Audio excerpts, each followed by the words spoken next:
using lip contouring. So I figured I'd try it with some Lipsense.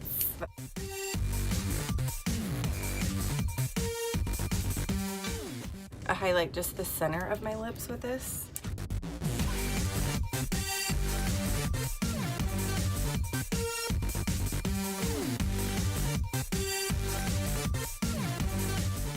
Bella. That's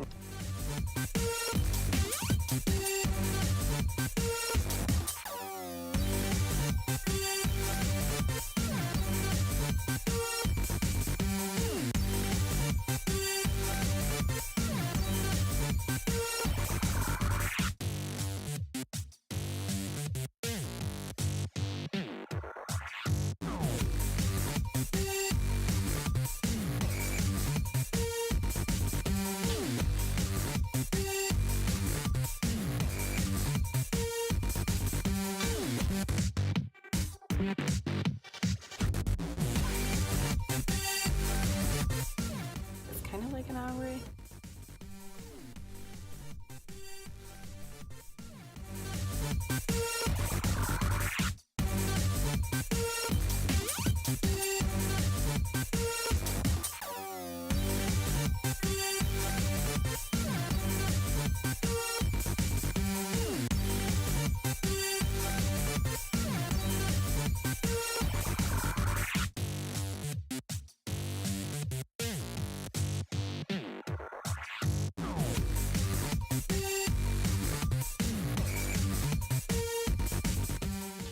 They look a little more pouty.